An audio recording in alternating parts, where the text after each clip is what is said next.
नमस्कार दोस्तों, जय हिंद जय भारत। मैं हूं CN Saini, CDRK Saini education classes में आप सभी मित्रगणों का हार्दिक स्वागत है, अभिनंदन है। दोस्तों, आज की लाइव क्लास के अंतर्गत हम यूनिट प्लान के बारे में बताएंगे और दोस्तों ये यूनिट प्लान रहेगा हिस्ट्री से रिलेटेड। तो यहाँ पर इतिहास इकाई योजना क्रमांक 2 के अंतर्गत सम्राट अशोक पर आपको यूनिट प्लान बनाना बताएंगे। तो दोस्तों आप सब बने रहें हमारे साथ, हमारे इस चैनल के साथ। वीडियो को स्किप नहीं करें, बिल्कुल आप यहां पर यूनिट प्लान कैसे बनाते हैं उसके बारे में आपको संपूर्ण जानकारी दी जा रही है। सभी फ्रेंड क्लास को लाइक और शेयर कर दीजिए। बिल्कुल आप सबके लिए हम इतनी मेहनत कर रहे हैं तो एक लाइक और शेयर तो बनता ही है। बिल्कुल दोस्तों, यहाँ पर देखिए ये जो यूनिट प्लान है हम कैसे बनाते हैं। आप सबकी जो यूनिट प्लान की डायरी होती है इसमें इस तरह का फॉर्मेट रहता है, जिसके अंतर्गत देखिए यहाँ पर जो फॉर्मेट होता है इसमें ऊपर ये श्यामपट्ट पूर्ति रहती है, जैसे विद्यालय का नाम, कक्षा, दिनांक, कालांश। इसके बाद बीच में देखिए इकाई इतिहास इकाई योजना की रूपरेखा, इसके बाद विषय और इकाई का नाम। देखिए इकाई का नाम है यहाँ पर सम्राट अशोक और उप इकाइयों का। दोस्तों आप सभी जानते चाहे हम इतिहास का यूनिट प्लान बनाएं या विज्ञान का बनाए या सामाजिक का बनाए या भूगोल का बनाए, हम 3 या 4 टीचिंग पॉइंट लेते हैं। उन टीचिंग पॉइंटों को ही हम उप इकाइयों के नाम से जानते हैं। तो यहाँ पर इस यूनिट प्लान में हम 3 टीचिंग पॉइंट लेंगे, यानी कि 3 उप इकाइयां लेंगे।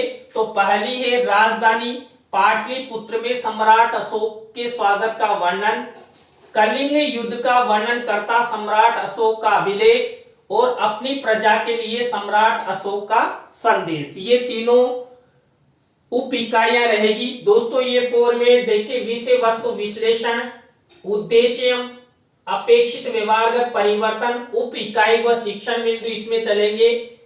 छात्र अध्यापक छात्र अध्यापिका क्रिया, छात्र छात्रा क्रिया, श्यामपट्ट कार्य और सारांश, मूल्यांकन कार्य, शिक्षण सहायक सामग्री और गृह कार्य। इस तरह का फॉर्मेट देखिए दोस्तों, इसमें कुछ भी नहीं है। जब हम फुल लेसन प्लान बनाते हैं उस फुल लेसन प्लान का शॉर्ट रूप यहाँ पर प्रदान किया जाता है। जैसे मान लीजिए हम प्रस्तावना के 5 प्रश्न फुल लेसन प्लान में बनाते हैं तो यहाँ पर 3 प्रश्न ले लिए जाते हैं। जहां पर हम बोध प्रश्न या पुनरावृत्ति प्रश्न ज्यादा बनाते तो कम ले लेते हैं। हर चीज शॉर्ट हो जाती है। और जो हम वहां पर देखिए 6 उद्देश्य लेते हैं बड़े, और 6 के बारे में विशिष्टीकरण, अपेक्षित व्यवहारगत परिवर्तन आदि लिखते हैं। लेकिन यहाँ पर देखिए, अब यहाँ पर देखिए विषय वस्तु विश्लेषण में हम यहाँ पर विषय वस्तु लेंगे। जो हमारी ये तीनों उप इकाइयां हैं इनसे रिलेटेड, ये तीनों उप इकाइयों से रिलेटेड ये विषय वस्तु के बारे में। और इसके बाद देखिए उद्देश्य व्यवहारगत परिवर्तन में देखिए पहला उद्देश्य ज्ञान, अवबोध, ज्ञानोपयोगी, इस तरह 6 के 6 हैं। अभी नीचे आपको दिखाई देंगे, अभी मैं जूम करके दिखा दूंगा। अब देखिए एक एक ही हमने यहाँ पर ये उद्देश्य में अपेक्षित व्यवहारगत परिवर्तन बनाया। देखिए उप इकाई व शिक्षण बिंदु में प्रस्तावना, उद्देश्य कथन, पाठ प्रस्तुतिकरण, इस तरह चलते रहेंगे। देखिए प्रस्तावना में पहला, दूसरा, तीसरा 3 प्रश्न लिए हैं, उद्देश्य कथन किया है और पाठ प्रस्तुतिकरण ये वाली स्टेप। और देखिए लेसन प्लान, हम फुल लेसन प्लान तो ऊपर से नीचे की ओर बनाते रहते हैं, लेकिन ये लेसन प्लान इस तरह चल रहा है ना। अब देखिए मूल्यांकन कार्य हो गए, इसमें जो हम बोध प्रश्न बनाते हैं और पुनरावृत्ति प्रश्न बनाते हैं उनके 2 या 3 प्रश्न ले लेते हैं। शिक्षण सहायक सामग्री में देखिए ये महाराणा प्रताप से रिलेटेड है, ये गलत हो गया है, इधर नीचे है। तो यहाँ पर सम्राट अशोक से रिलेटेड ये चित्र हो जाएगा। इसी तरह देखिए यहाँ पर गृह कार्य का प्रश्न वही ब्लैक शीट पे। अब इसके आगे का मैं आपको बता देता हूं, ये इसका सेकंड पेज है। अब देखिए यहाँ पर आपको स्पष्ट रूप से दिखाई देगा यहाँ पर भी देखिए दोस्तों, ये देखिए 4th नंबर का ये बिंदु उसी प्रकार से है जो ऊपर लिखे हुए थे। 4th नंबर का कौशल, 5वें नंबर का उद्देश्य। अब देखिए 6ठे नंबर का फिर नीचे है। देखिए आप सबको पता है कि आपकी जो यूनिट प्लान की डायरी होती है उसमें एक ही पेज में लिखना होता। यहाँ पर मैंने टाइपिंग की दृष्टि से इतना 2 या 3 स्लाइड में बनाने का प्रयास किया है, क्योंकि वो फिर ज्यादा ही बारीक लिखता तो आपको दिखाई नहीं देता।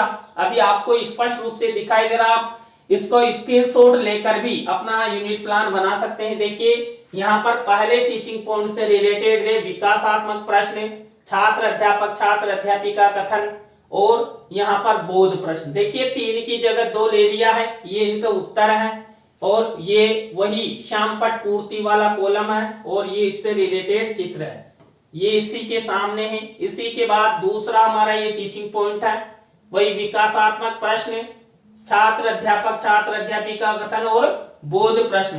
तो इस तरह देखिए ये फॉर्मेट यहां तक हो गया। इसके बाद आगे की स्लाइड में आपको दिखा देता हूं, ये 3rd नंबर का। 3rd नंबर में देखिए यहां पर आपको दिखाई दे रहा है कि ये 6ठे नंबर की हमारा उद्देश्य, और ये 3rd नंबर का टीचिंग पॉइंट विकासात्मक प्रश्न, छात्र अध्यापिका कथन और ये बोध प्रश्न, ये इनके उत्तर, और वही ब्लैक शीट का मिनीचर और चित्र यहाँ पर लगाना है। तो देखिए अब मैं आपको इसको बिल्कुल जूम करके भी दिखा देता हूँ, आप स्क्रीनशॉट ले लेना भाई, जिससे आप अपनी डायरी में इसको अच्छे से बना सको। बिल्कुल ये फुल मैंने आपको बताने का प्रयास किया है, बिल्कुल अब आपको स्पष्ट रूप से दिखाई देगा। ये स्क्रीनशॉट ले लीजिएगा, मैं धीरे धीरे चलाकर आपको ये बताने का प्रयास कर रहा हूँ। पूरा एक यूनिट प्लान है ये सम्राट अशोक पर, बिल्कुल सम्राट अशोक पर कंप्लीटेड। ये 3 टीचिंग पॉइंट 3 उप इकाइयों से रिलेटेड बिल्कुल आपने स्क्रीनशॉट ले लिया होगा। तो थैंक यू। आपको ये यूनिट प्लान कैसा लगा कमेंट सेक्शन में मैं जरूर बताएं। और दोस्तों आप भी चाहते हैं कि सैनी सर द्वारा हमारे यूनिट प्लान हमें बताए जाएं, तो आप हमारे इस हेल्पलाइन नंबर पर हमसे कांटेक्ट कर सकते हैं। अंडर 15 दिन में आपका यूनिट प्लान हमारे इस चैनल पर आपको समझाने का प्रयास किया जाएगा। दोस्तों मैं आपसे एक रिक्वेस्ट करना चाहूंगा कि जो भी हमारे इस चैनल पर आपके लिए जो भी प्रोवाइड करवाया जाता है उसको शेयर जरूर किया करो। बहुत मेहनत होती है, तो थोड़ी सी हमारी मेहनत को देखते हुए शेयर कर दिया करो। तो थैंक यू। कल मिलते हैं फिर न्यू क्लास के साथ इसी चैनल पर, CL सैनी के साथ। जय हिंद, जय Bharat, Ram Ram sir, thank you.